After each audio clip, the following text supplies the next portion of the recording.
लड़का था। वो शहर के एक होटल में वेटर की नौकरी करता था। बबलू दिमाग का बड़ा तेज था। अपनी मीठी बातों से ग्राहकों का मन मोह लेता था। इससे उसे अच्छी खासी टिप मिल जाया करती थी। मगर फिर भी कभी कभी उसे ऐसे ग्राहक मिल ही जाते जो बड़े कंगले होते थे।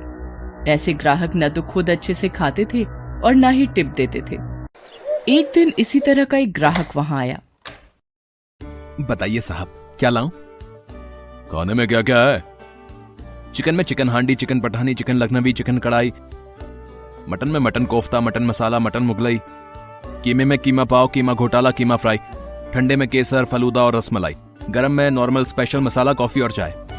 बताइए साहब, क्या लाऊं? इतना कहकर बबलू ने ऑर्डर लिखने के लिए एक पेन निकाला। ऐसा करो, फटाफट एक चाय लेकर आओ। ऑर्डर सुनते ही बबलू का मुंह उतर गया। वह बोला, बस चाय? हाँ। बबलू मुंह लटकाए अंदर गया और दूसरे वेटर से बोला, चाय दे दे उस कंगले को। उस शाम होटल के मालिक ने बबलू और दूसरे काम करने वालों को एक बुरी खबर सुनाई।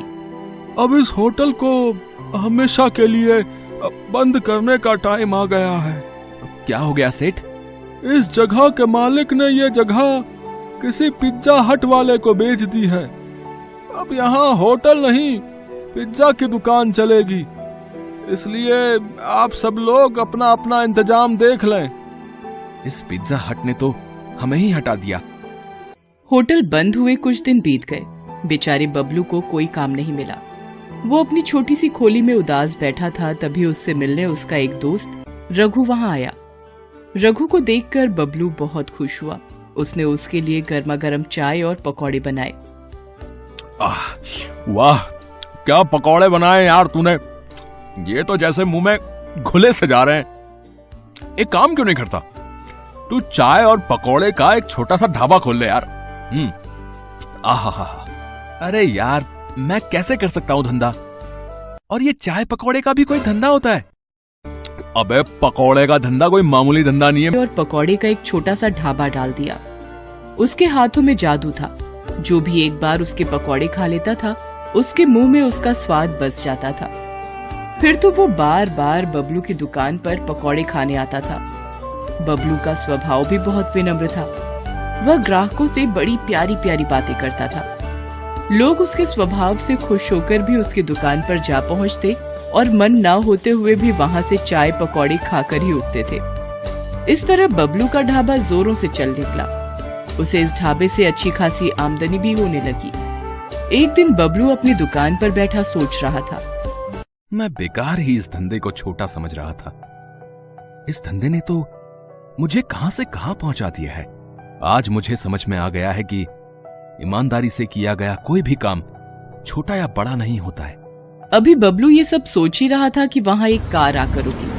कार से दो आदमी लड़खड़ाते हुए निकले और बबलू से कहा, ए हीरो, इधर आ।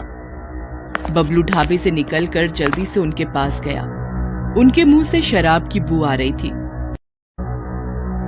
एक काम कर, 2 प्लेट आलू पकौड़े, 2 प्लेट प्याज पकौड़े और 1 प्लेट मूंग दाल का पकौड़ा लेके आ जल्दी से। बबलू ने देखा कि दूसरे आदमी ने शराब की बोतल और 2 गिलास निकाले और कार की बोनट पर रख दिया। उनका इरादा वही शराब पीने का था। उनका इरादा समझकर बबलू बोला, साहब, पब्लिक प्लेस में शराब मत पीजिए। अबे जा, ज्ञान मत दे, ऑर्डर ला जल्दी से। बबलू जल्दी से ऑर्डर लेकर आया। उन दोनों आदमियों ने वहां शराब पी और पकौड़े भी खाए। फिर दोनों वहां से जाने लगे। तभी वहां बबलू आया और बोला, साहब, पैसे तो देते जाओ। मुझसे पैसे मांग रहा है? अबे जानता मैं कौन हूँ? आप कोई भी हो, मुझे मेरे पैसे दे दो। आपके टोटल 120 रुपया हुआ है। अबे वीरेंद्र भाटिया नाम है मेरा। इस पूरे इलाके का म्युनिसिपल कमिश्नर हूँ मैं। अबे तेरा धंधा बंद करवा दूंगा, तो जानता नहीं मेरी पावर को। मैंने तो बस अपने पैसे मांगे थे साहब। बबलू की इस बात से वीरेंद्र भाटिया आग बबूला हो गया। उसने जमकर बबलू की दुकान में तोड़फोड़ की और वहां से चला गया। बबलू के चाय और पकौड़ों की आदत लग चुकी थी। एक दिन बबलू अपनी खोली में उदास बैठा था, तभी वहां कुछ लोग आए। बबलू उन्हें पहचान गया, वो सब उसके रोज के ग्राहक थे। अरे बबलू भैया, अरे और कितने दिनों तक ऐसे ही बैठे रहोगे हैं? अगर अभी कुछ नहीं किया गया तो इस भाटिया की मनमानी बढ़ती ही जाएगी, बता रहे हैं। आज तुम्हारी दुकान बंद की है, कल हो सकता है पूरा बाजार बंद कर दे।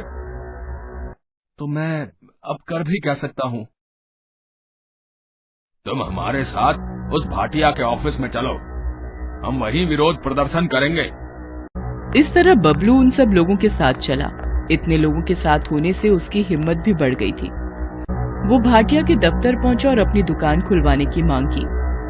भाटिया बाहर निकलता है और गुस्से में बबलू से कहता है, अच्छा, तो तू इन सब के साथ मुझे डराने आया है? तू जानता नहीं कि तू किससे पंगा ले रहा है। मैं तो जानता हूं, मगर शायद आप नहीं जानते कि आप किन लोगों से पंगा ले रहे हैं। ये गुप्ता जी हैं, हमारे एरिया के इंस्पेक्टर।